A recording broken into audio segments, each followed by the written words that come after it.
Well, thank you very much. This has been an honor. It was a fairly long trip, but worth it. Tremendous things have been accomplished, as you probably noticed. Listened to a lot of wonderful speeches from the heads of a lot of wonderful countries. But I want to thank you for joining us at the conclusion of a highly productive NATO summit in the Netherlands. I want to thank them for the royal treatment they've given us. Couldn't have been nicer. And it's a beautiful country, really a beautiful country. Coming in, I saw the most beautiful trees. In fact, I want to bring some back with me. I want to also thank, I had breakfast this morning with the King and Queen, and they're incredible people. I said, you're central casting, beautiful people, great people, big, beautiful heart. And I enjoyed that. And also NATO Secretary General Mark Rutte, who's been terrific. He's been a friend of mine, used to be right here running this wonderful country. Now he's the NATO Secretary General. He's doing a fantastic job. And the Prime Minister, we appreciate everything you've done. And as you know, last weekend, the United States successfully carried out a massive precision strike on Iran's nuclear enrichment facilities, and it was very, very successful. It was called obliteration. No other military on earth could have done it, and now this incredible exercise of American strength has paved the way for peace with a historic ceasefire agreement late Monday, and we call it the 12-day war. Spoke to a few people. I guess that just sounded like the right name. It was a 12-day war. And we think it's over. I don't think they're going to be going back at each other. I don't think so. Not only have we dealt decisively with the critical threat of Iran's nuclear program, which was what I wanted. I said, Iran cannot have a nuclear weapon. I've said that for 15 years, long before I decided to do the political thing. But we've also reasserted the credibility of American deterrence, which is like no other. The people at NATO said there's never been anything. You know, I rebuilt the entire military during my first term. And we have a great military. We have great generals. I got to know the good ones and the bad ones. We kept the good ones. Over the past 2 days, I was honored to participate in the NATO leaders meeting and also had extremely good individual discussions with the King and the Queen, Secretary General Rutte, and the Prime Minister. Great discussions. Very knowledgeable people. Major focus of our conversations at the summit was the need for other NATO members to take up the burden of the defense of Europe, and that included the financial burden. As you know, it was 2%, and we got it up to 5%. And they said, a couple of them came up to me. One in particular said, sir, we've been trying to get it up to 3% for 20 years, and we haven't been able, and you got it up to 5%. So they're going to be, most of them, I guess almost all of them, are going to be contributing now 5%, a number that people are surprised at, but you need it today. The United States accounts for 2/3 of all NATO defense spending, and since I began pushing for additional commitments in 2017, believe it or not, our allies have increased spending by $700 billion. I said to people, you don't have any money, and a lot of them weren't paying. And so I started the process, and I picked it up as soon as I got back, which is 6 months ago. And following my election last November, almost all have accelerated plans to reach the 2%, 3%, 4%, and then ultimately, very quickly, 5%. And all of this is going to be done very quickly, almost immediately. You probably know this as well as I do. I'm sure they've been talking about it. It's really been a big focus. In a very historic milestone this week, the NATO allies committed to dramatically increase their defense spending to that 5% of GDP, something that no one really thought possible. And they said, you did it, sir, you did it. Well, I don't know if I did it, but I think I did. This will be known as the Hague Defense Commitment, which is pretty good, pretty appropriate. When the allies reach this number, it will add more than $1 trillion a year. Think of that, $1 trillion per year to our common defense, and this is a monument really to victory, but it's a monumental win for the United States, because we were carrying much more than our fair share. It was quite unfair, actually. But this is a big win for Europe and for actually Western civilization.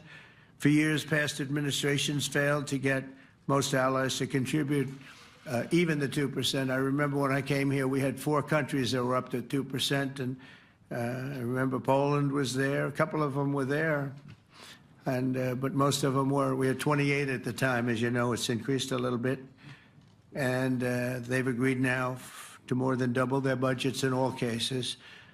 And Europe stepping up to take more responsibility for its security will help prevent future disasters like the horrible situation with Russia and Ukraine, and hopefully we're going to get that solved.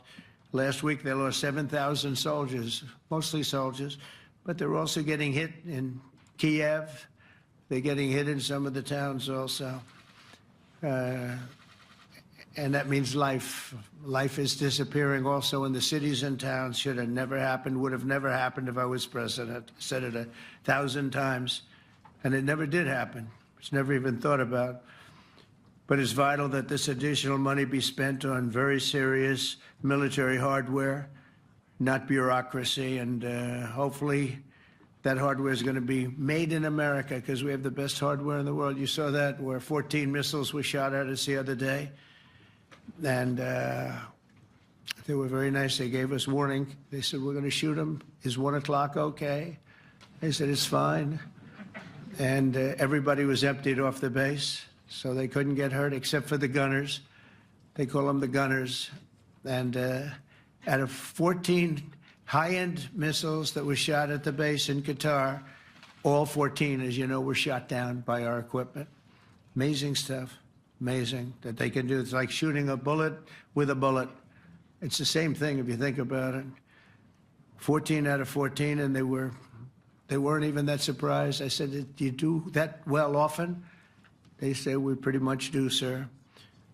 The Ukraine crisis has also highlighted the urgency of rebuilding our defense industrial base, both in the United States and among the allied nations. We cannot afford to be dependent on foreign adversaries for critical minerals. And as you know, we made a deal with Ukraine to take a vast amount of the land they have for minerals. We need it. And once again, I want to thank all of the people in the Netherlands, incredible people. It's a great place. And all of the NATO allies for the tremendous summit that we just had.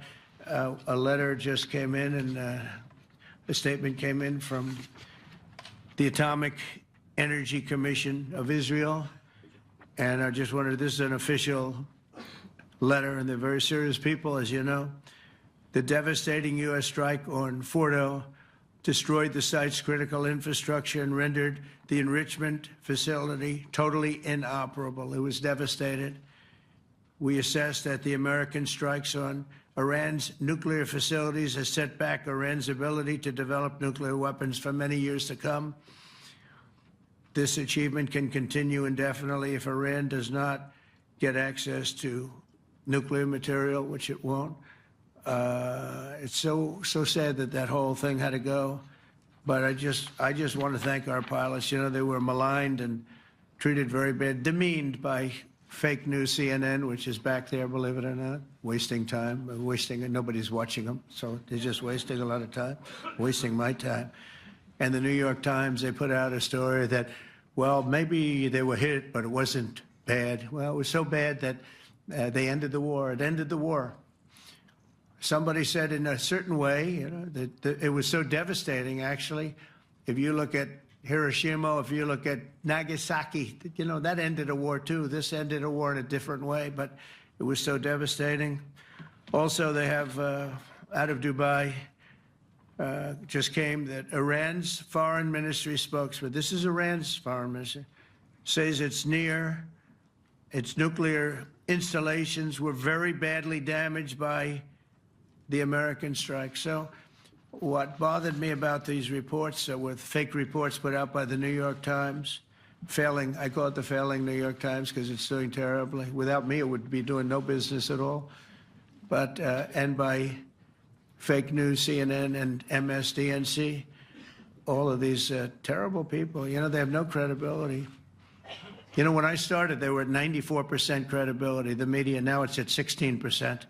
And I'm very proud of it because I've exposed it for what it is. But when I saw them starting to question the caliber of the attack, was it bad? Well, it was really bad. It was devastating. They were obliterated. In fact, you can't get into the tunnels. They just put that over. That just came out. They can't, there's nothing, there's no way you can even get down. The whole thing is collapsed in a disaster.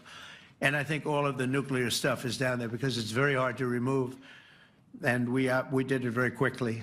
When they heard we were coming, it was, you know, you can't move it. Very hard, very dangerous, actually, to move to. And they also knew we were coming, so I don't think too many people want to be down there knowing we're coming. With the bunker busters, as we call them, we're the only ones that have them. We have the best equipment, best nuclear equipment, and we have the best equipment in the world. And by the way, we can't forget our submarine, which was out there, submarines actually, but submarine was out there. We shot 30 rockets into an area, every single one of them. I think it was almost 400 miles away, I think, Pete, right? 400? And long. It was in the ocean, long ways away.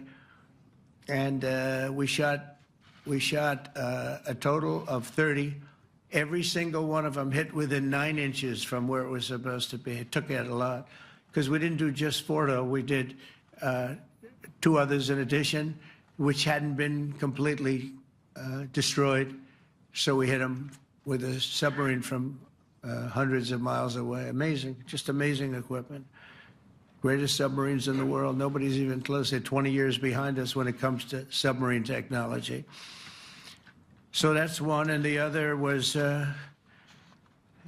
from the Atomic Energy Commission, and they have about 3 or 4 of them now coming in from atomic energy commissions from various places. But the one that we have that just came out, we released it a little while ago, was from the Israeli Atomic Energy Commission, but numerous of them are getting to see the site, and the site has been demolished. And again, we had these brave patriots, these incredible flyers, these people that can fly a plane better than anybody can fly a plane, going into very hostile territory, flying into the territory that has got more missiles and things pointed at it. But it was very stealth. They didn't get to see it. It was dark. That's the amazing thing about the shots. They hit the shots perfectly, and yet it was dead dark. There was no moon. There was no light. It was virtually moonless. It was very dark, and the shots were hit perfectly. But when they get demeaned, and they were very upset about it because they knew how strong it would be. Back in Missouri, the pilots flew about 36 hours, 2 ways, far distance, and in those incredible B-2s. And we then had the F-22s, and we had the F-35s, and we had other planes, and we had, I think, a total of 52 tankers. That means the big tankers, because the refueling was a lot for all of the different planes that we sent. Incredible operation, and I have to say, General Raisin Cain was incredible. That's why he beat ISIS, and we beat ISIS in a matter of weeks. I was told it would take 4 to 5 years. We did it in a few weeks. And he was great. That's why he's the head of the Joint Chiefs of Staff right now, because I had a very good experience with him. He knocked out ISIS in a period of literally a few weeks. Amazing. And it was supposed to take a few years, 5 years to be exact. So we had a great victory there, and we then came here, and I think we had a great victory here. But this is an ongoing project. This is the safety of Europe, the safety of the world. And they've raised it from 2% to 5%, something which nobody, and you're talking about over $1 trillion a year. So we're talking about a lot of money coming in from countries that we're not paying nearly enough to be effective.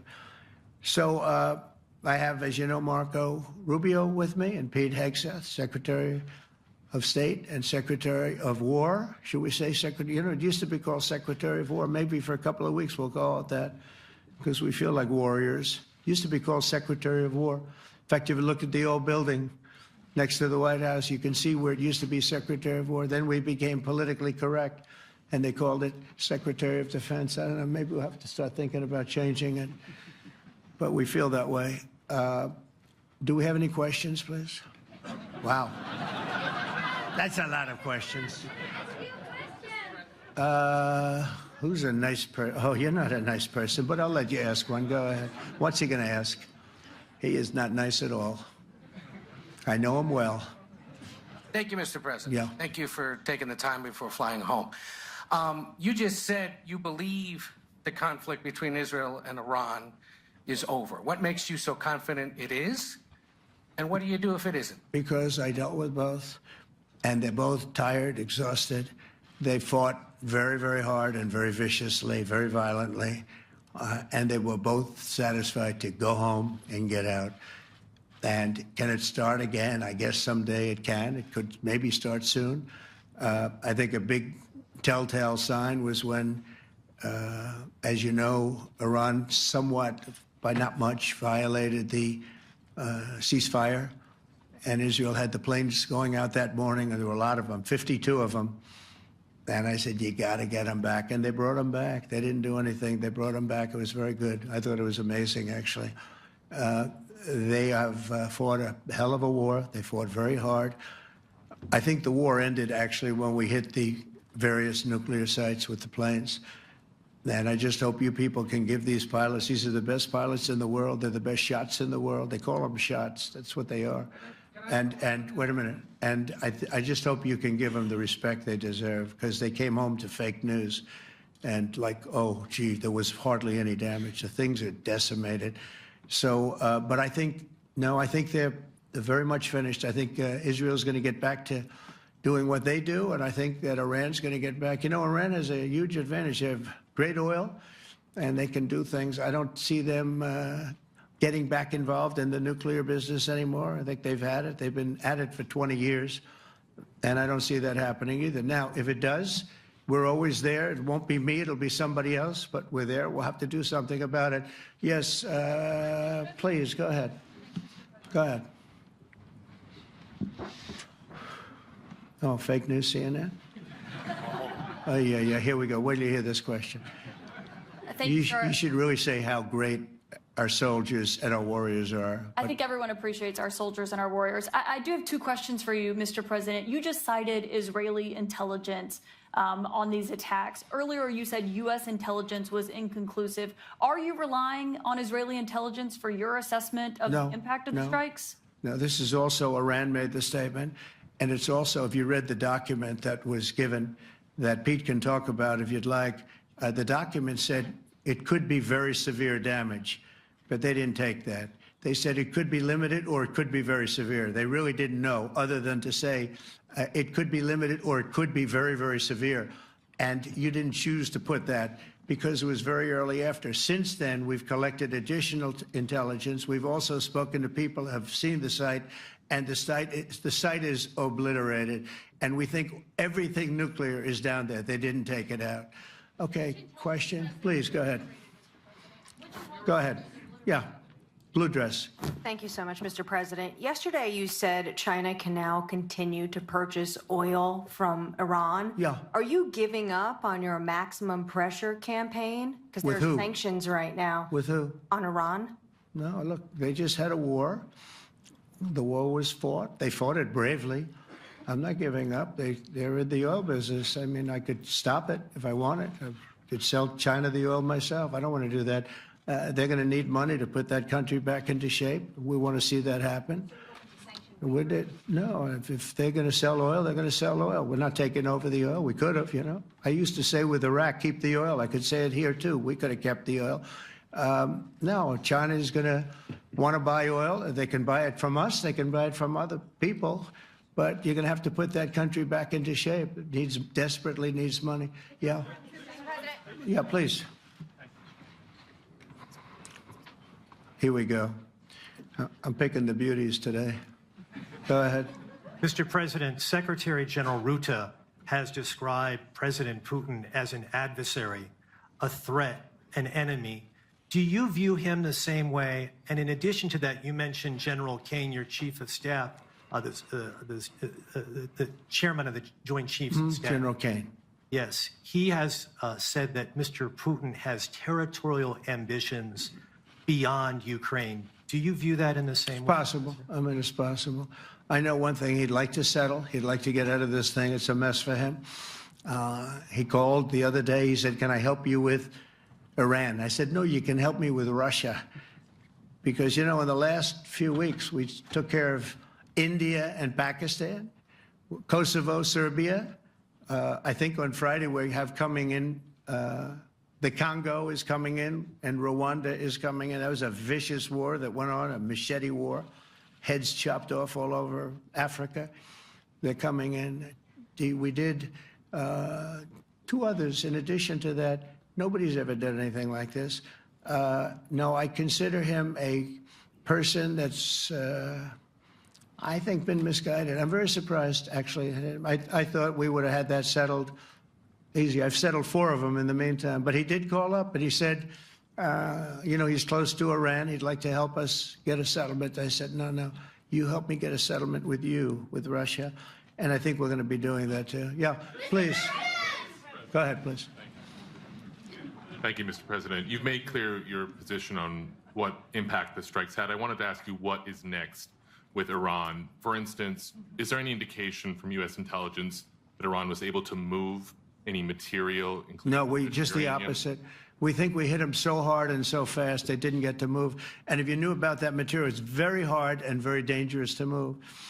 It's called, in many people, they call it dust, but it's very, very heavy. It's very, very hard to move. And they were way down. You know, they're 30 stories down. They're literally 30, 35 stories down underground. You think you got it all? Oh, yeah, we think we got it. We think it's covered with granite, concrete, and steel. Can I ask you, are you interested in restarting negotiations with Iran? And if so, have they received? So our people, Marco could answer this, but our people are not, I'm not. The way I look at it, they fought, the war's done, and, you know, I could get a statement that they're not going to go nuclear. We're probably going to ask for that, but they're not going to be doing it. But they're not going to be doing it anyway. They've had it. They've had it. Now, maybe someday in the future we'll want that. But I've asked Marco, do you want to draw, I just asked him the question as we were walking on the stage, do you want to draw up a little agreement for them to sign? Because I think we can get them to sign it. I don't think it's necessary. Marco, do you want to talk about that, please? Well, Mr. President, I think President Trump has shown a willingness to meet and talk to anybody in the world who's interested in peace. I don't know of any president that's been as willing as he has to meet with anyone and talk about peace. We'd love to have peaceful relations with any country in the world. And so obviously that'll depend on Iran's willingness not just to engage in peace, but to negotiate directly with the United States, not through some third country or fourth country process. But I know of no president, probably in our modern history, that's sought peace more than President Trump has. Sounds like the door is open, but you're in no rush. Is that right? Sounds like the door is open. But I'll tell you what, look, we're going to talk to them next week with Iran. We may sign an agreement. I don't know. To me, I don't think it's that necessary. I mean, they had a war, they fought. Now they're going back to their world. I don't care if I have an agreement or not. The only thing we'd be asking for is what we were asking for before about we want no nuclear, but we destroyed the nuclear. In other words, that's destroyed. I said, Iran will not have nuclear. Well, we blew it up. It's blown up to kingdom come. And so I don't feel very strongly about it. If we got a document, it wouldn't be bad. We're going to meet with them, actually. We're going to meet with them. Yeah. Yeah, go ahead, please. Yes. Mr. President, Netherlands TV, thank you for visiting our country. Good. As I understood, Thank you. I, of course, would like to know how you slept last night at the House of the King. Oh, I slept beautifully. But probably a more serious question. I think you just had a meeting with President Zelensky. Did you discuss any ceasefire in this Russo-Ukrainian? No, I wanted to know how he's doing. He was very nice, actually. You know, we had little rough times sometimes. He was, couldn't have been nicer. I think he'd like to see an end to this. I do. I think what I took from the meeting couldn't have been nicer, actually. But I took from the meeting that he'd like to see it end. I think it's a great time to end it. I'm going to speak to Vladimir Putin and see if we can get it ended. But look, these are brave people. They're fighting these wars all over the place. You know, last week they had, I guess, I told you, close to 7,000 young soldiers, Russian and Ukrainian soldiers were killed, 7,000 in 1 week. It's crazy. It's crazy. So I'll be speaking to Putin. No, I had a good meeting with with Zelensky, and I had a lot of good meetings. We had a lot of good meetings with a lot of people, a lot of great leaders. But he's fighting a brave battle. It's a tough battle. Yeah. Go ahead, white dress. Thank you. Ida Hallikainen from Finland, Ilta-Sanomat. Good. You have played golf with President Alexander Stubb. How do you see Finland as a NATO ally and partner, and how would you describe your relationship with our president? Well, he's a very good golfer, okay? In fact, he was on his college golf team. He went to a good college in the South, as you know, a very good college, and he was a good golfer. We had a good time. I think my relationship's great. I want to buy icebreakers. You know, you're very good at icebreakers. And I actually made him an offer. I didn't go to Congress. They'll try and impeach me for this. But there's an old, it's not old, it's fairly new, but it's used icebreaker. And I offered him about 1/3 of what he asked for. But we're negotiating. We need icebreakers in the U.S. And if we can get some inexpensively, I'd like to do that. Actually, they'll fix it up, make it good. Also, we may buy some icebreakers. You know, you're the king of icebreakers, that particular country. They make them good. They make them really good, and they know what they're doing. And so we're negotiating with them for about 15 different icebreakers. But one of them is available now. It's old, and it's, old. It's like 5, 6 years old. And we're trying to buy it. I'm trying to make a good deal. It's all I do my whole life. My whole life, that's all I do is make deals. Yeah, please. Go ahead. Sir, go ahead. Yeah, a question for NewsHour, Dutch TV. First of all, on Article 5, on your way here, you spoke about the commitment of the U.S. to Article 5, saying, I'll give you my definition once we're here. Yeah. What is your definition, and may the U.S. commitment to Article 5 change in case some of the NATO members do not reach the threshold that was discussed today?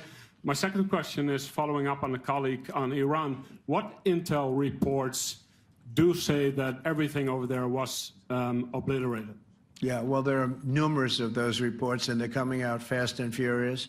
But the most respected ones we've already seen. And I will say that on a very confidential basis, they're looking at the reports, like numerous reports, and including people going to the site and checking the site. And they're going to be having, I guess you're going to be having over the next couple of days a full, you're going to encapsulate it. But no, the site was obliterated, just like I said it was, and just like the pilots should be given credit for. As far as Article 5, look, when I came here because it was something I'm supposed to be doing, but I left here a little bit differently. I said, I watched the heads of these countries get up, and the love and the passion that they showed for their country was unbelievable. I've never seen quite anything like it. They want to protect their country, and they need the United States. And without the United States, it's not going to be the same. And you can ask Mark, or you can ask any of the people that were there. It was really moving to see it. They love their country. They were so respectful of me because I'm the head of the United States. And I made, the King of Saudi Arabia, when I was in the Middle East, so I was in Qatar for a different reason, not a reason to get shot at. We were in there for economic development reasons, Qatar, UAE, and Saudi Arabia. All three leaders of those countries, and we took back $5.1 trillion into the United States. All three leaders said, you're presiding over the hottest country in the world. The United States right now is the hottest country. Everybody wants to be there. Everybody wants a piece of it. He said, a year ago, your country was dead. You had a deadhead running it. You had a country that was dead, and it was dead. You had people pouring through the borders. You had inflation. You had everything. He said, you've made it in 5 months at that time. You've made it the hottest country. This is the hottest country in the world. The United States right now is the hottest country in the world. And when I was around that table, it was a nice group of people, many of whom I knew from previous. When I saw the passion they had for the country, almost everyone, and you probably have the tapes, it was very public, but almost every one of them said, thank God for the United States. Without the United States, they couldn't really have NATO. It wouldn't work. It wouldn't work. It will in the future because now they're paying much more money, but It wouldn't work. It was great. And I left here differently. I left here saying that these people really love their countries. It's not a ripoff. And we're here to help them protect their country. Okay, we'll do one or two more. Thank you, Mr. President. Yeah. A question on Spain. Are you satisfied with today? Oh, I think Spain's terrible what they've done. No, I do. They're the only country that won't pay the full up. They want to stay at 2%. I think it's terrible. And, you know, they're doing very well. The economy is very well. And that economy could be blown right out of the water with something bad happening. You know, Spain is the only country that... Are you from Spain? Yeah. Good, congratulations. You're the only country that is not paying. I don't know what the problem is. I think it's too bad. So we'll make it up. You know what we're going to do? We're negotiating with Spain on a trade deal. We're going to make them pay twice as much. And I'm actually serious about that. We're going to make Spain... I like Spain. I have so many people from Spain that it's a great place and they're great people. But Spain is the only country out of all of the countries that refuses to pay. And, you know, so they want a little bit of a free ride. But they'll have to pay it back to us on trade because I'm not going to let that happen. It's unfair. It's unfair to NATO. All right, sir, please. Go ahead, right in the back. Yeah, you, tall one. The tall man. Mr. President, Johannes Petra from Austrian National Television. How are you? You once said that you would end the Ukraine war in 24 hours. You later said you said that sarcastically. Well, of course it was sarcastic. But you've now been in office for 5 months and 5 days. Why have you not been able to end the Ukraine war? Because it's more difficult than people would have any idea. Vladimir Putin has been more difficult. Frankly, I had some problems with Zelensky. You may have read about him. And it's been more difficult than other wars. I mean, look, we just ended a war in 12 days that was simmering for 30 years, frankly. We ended Rwanda and the Congo. It's coming to sign the documents. We've already signed basic documents, but they're coming, I think, to the White House on Friday. We ended, Serbia was going to go at it. But maybe the most important of all, India and Pakistan. And that wasn't whether or not they may someday have nukes like we're talking about in the Middle East, like we're talking about with Israel and Iran. This is they have nuclear weapons. I ended that with a series of phone calls on trade. I said, look, if you're going to go fighting each other, it was getting very bad. You know how bad that last attack was. It was really bad. If you're going to go fighting each other, we're not doing any trade deal. No, no, no, you have to do a trade deal. I said, we're not doing any trade deal. And in fact, I had the general, who was very impressive. The general from Pakistan was in my office last week. You know, Prime Minister Modi is a great friend of mine. He's a great gentleman. He's a great man.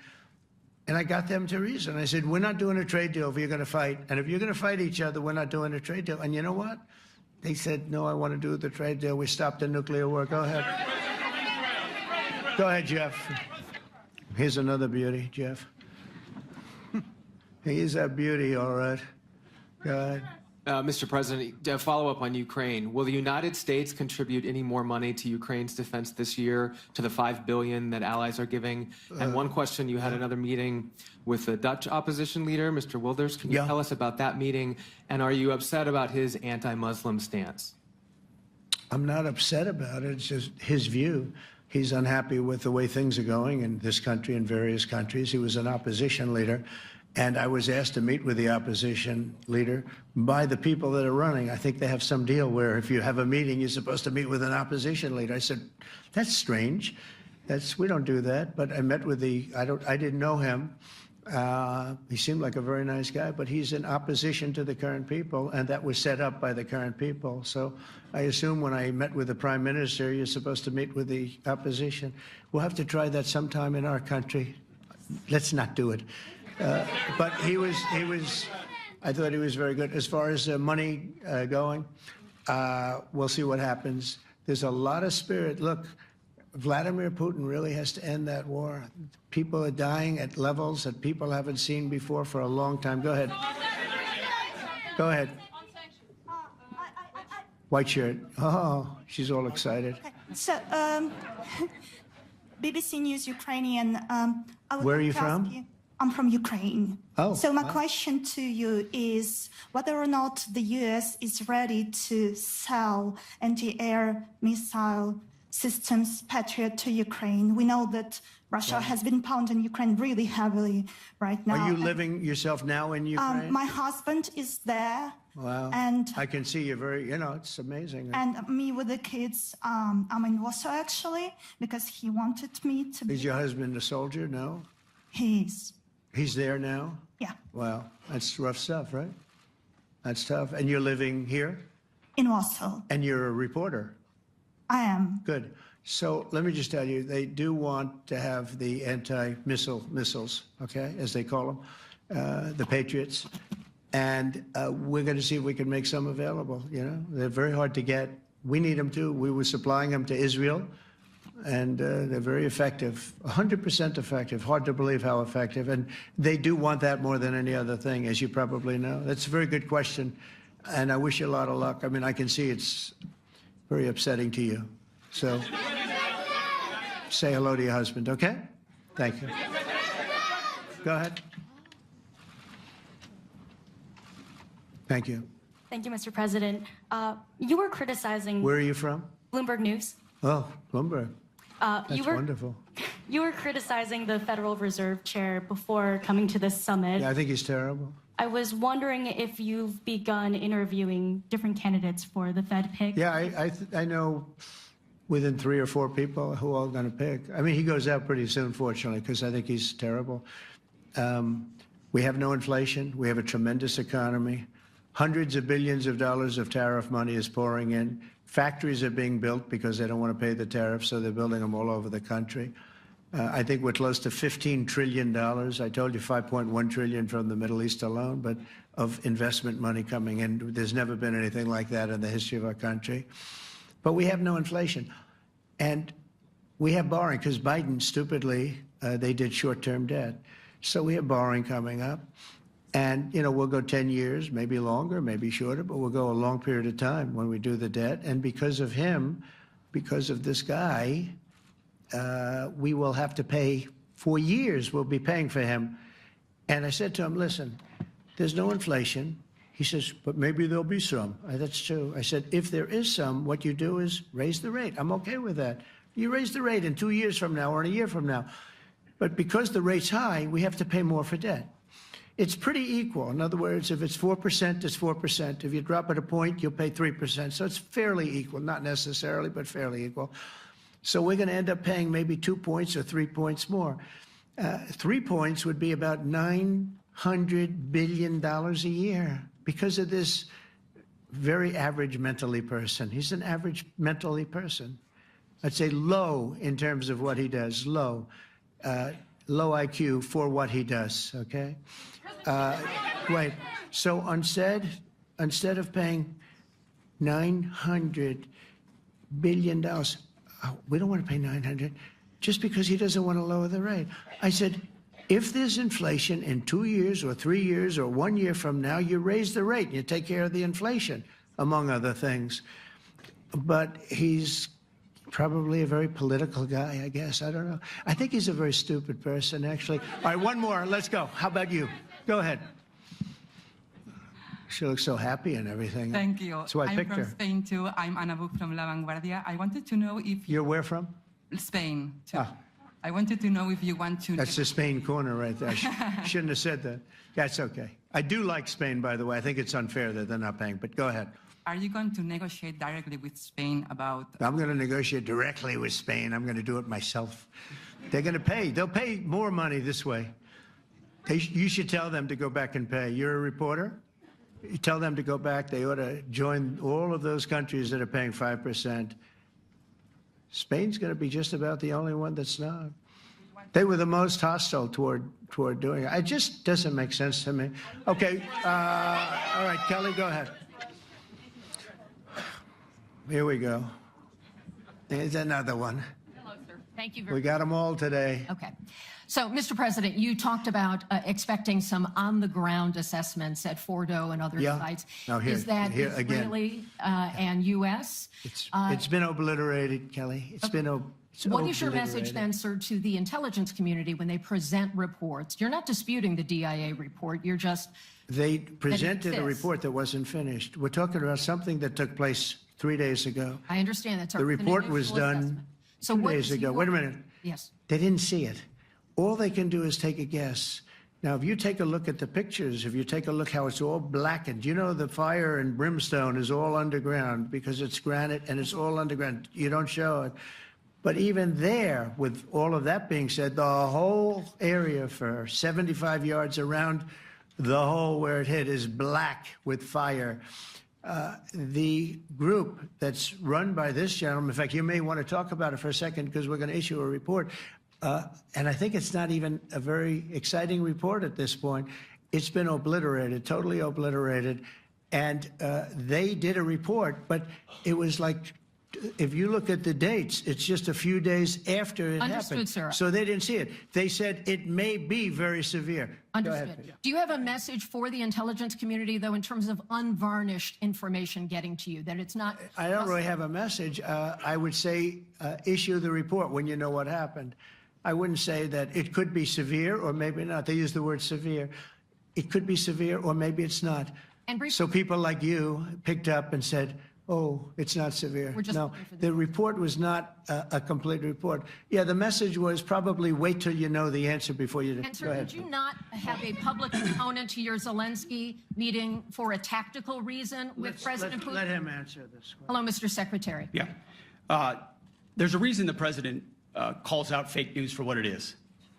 These pilots, these refuelers, these fighters, these air defenders, the skill and the courage it took to go into enemy territory flying 36 hours on behalf of the American people and the world to take out a nuclear program is beyond what anyone in this audience can fathom.